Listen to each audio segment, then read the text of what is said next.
नमस्कार, मी Bhimrao Kadale Patil, BKP 24 news मध्ये आपलं सर्वांचं स्वागत. आज नवीन दिवस, नवीन विषय, नवीन दिवसाची नवीन अशी चर्चा.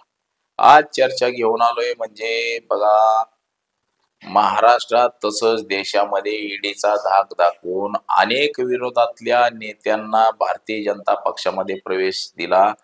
ते दहशतवादी असू द्या, गुन्हेगार असू द्या, बलात्कारी असू द्या, चोर असू द्या, भ्रष्टाचारी असू द्या, खंडणीखोर असू द्या, जमिनींचं लुटमार करणारे असू द्या, जमिनी बळकावणारे असू द्या, अशा सर्वांना भारतीय जनता पक्षामध्ये प्रवेश दिला आणि त्यांना पक्ष वाढवायचा आहे. त्यांना नीतिमत्ता काही देणं घेणं नाही, अशा कारणानं पक्षामध्ये प्रवेश दिला.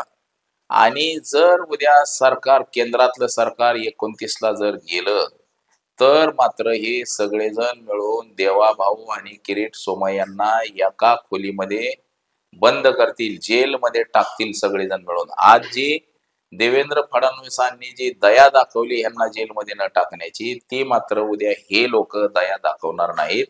त्याच विषयाची आज चर्चा घेऊन आलोय. तर चला, सर्वप्रथम आपण जर चॅनल सबस्क्राईब केला नसेल तर चॅनल सबस्क्राईब करावा. चॅनल सबस्क्राईब केला तर आपल्याला नवनवीन व्हिडिओ पाहता येतील, नवनवीन विषय आपल्याला ऐकता येतील. देश विदेशामध्ये काय सुरू आहे, राज्यामध्ये काय सुरू आहे, हे आपल्याला वेळोवेळी ऐकता येईल. तर चला चर्चा सुरू करू. बघा, देवेंद्र फडणवीस यांनी 2014 पासून जे महाराष्ट्राचं राजकारण केलं, तसंच देशाचं जे नरेंद्र मोदी आणि अमित शहा यांनी राजकारण केलं, हे राजकारण म्हणजे घातकी राजकारण आणि लोकशाहीला काळिंबा फासणारं राजकारण असंच म्हणता येईल.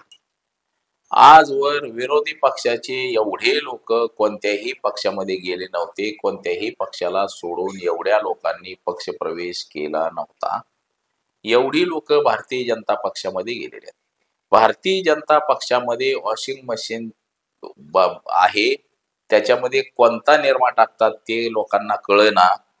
भ्रष्टाचारी असू द्या, बलात्कारी असू द्या, खंडणीखोर असू द्या, दहशतवादी असू द्या, बॉम्बस्फोट करणारा असू द्या, जमिनी बळकावणारा असू द्या, बायकांची इज्जत लुटणारा असू द्या किंवा कसलाही असू द्या, त्याला भारतीय जनता पक्षामध्ये सरळ सरळ प्रवेश मिळतो. त्याला 2-4 दिवस आधी त्या मसनीमध्ये घातला जातो, चांगली आंघोळ घातली जाते आणि बाहेर काढून त्याला भारतीय जनता पक्षामध्ये प्रवेश दिला जातो. बघा, महाराष्ट्राचे मुख्यमंत्री देवेंद्र फडणवीस यांनी 2014 पासून काँग्रेस, राष्ट्रवादी, शिवसेना, मनसे या पक्षामध्ये काम करणाऱ्या आमदार खासदारांवरती तसंच इतर पुढाऱ्यांवरती भ्रष्टाचाराचे, दहशतवादाचे, बलात्काराचे असे गंभीर आरोप केले. त्यांना आरोप करून करून बदनाम केलं आणि त्यांना नंतर भारतीय जनता पक्षामध्ये प्रवेश दिला. तसंच काही जणांना भारतीय जनता पक्षाच्या सोबत घेतलं. बघा, 2014च्या अगोदर अजित पवारांचा जो सिंचनाचा 70,000 कोटीचा घोटाळा होता, या घोटाळ्यावरती देवेंद्र फडणवीस असं म्हणाले होते की अजित पवार जेलमध्ये चक्की फिशिंग फिशिंग फिशिंग अजित पवारांसोबत कधीही जाणार नाही नाही नाही असं देवेंद्र फडणवीस म्हणाले होते. परंतु त्याच देवेंद्र फडणवीसांनी अजित पवार यांना महाराष्ट्राचं उपमुख्यमंत्री केलं आणि त्यांना अर्थमंत्री देखील केलं आणि त्यांच्या भ्रष्टाचाराला क्लीन चिट दिली. म्हणजे बघा, एकटे अजित पवारच नाही तर प्रफुल्ल पटेल असतील, मुश्रीफ असतील, असे अनेक नेते, धनंजय मुंडेंसकट छगन भुजबळांपर्यंत सगळ्यांना, म्हणजे अगदी एकनाथ शिंदे, भरत गोगावले ह्यांच्या सकट सगळे नेते भारतीय जनता पक्षाच्या सोबत गेले. सगळ्यांना वॉशिंग मशीन मध्ये घालून धुवून काढलंय भाजपनं. आता अजित पवारांना जेलमध्ये टाकू म्हणणारे देवेंद्र फडणवीस मांडीला मांडी लावून बसलेले आहेत. म्हणजे भ्रष्टाचार करणारे आणि भ्रष्टाचारावरती बोलणारे, भ्रष्टाचार बाहेर काढणारे हे सगळे आता शेजारी शेजारी बसलेले आहेत. सगळे महाराष्ट्र लुटून खात आहेत. बघा, आता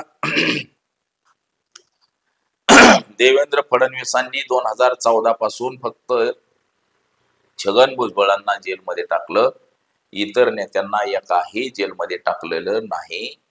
आता याची कारण काहीही असू शकतात. आता 2029 ला जर चुकून वाकून केंद्रातलं सरकार बदललं किंवा 2029 ला नाही 2034 ला बदलन, 2039 ला बदलन, कधी ना कधीतरी महाराष्ट्रातलं देशातलं सरकार हे बदलणारच आहे. ज्या वेळेस देशातलं सरकार बदलेल त्यावेळेस देवेंद्र फडणवीस यांना हे सगळे नेते मिळून जेलमध्ये टाकतील.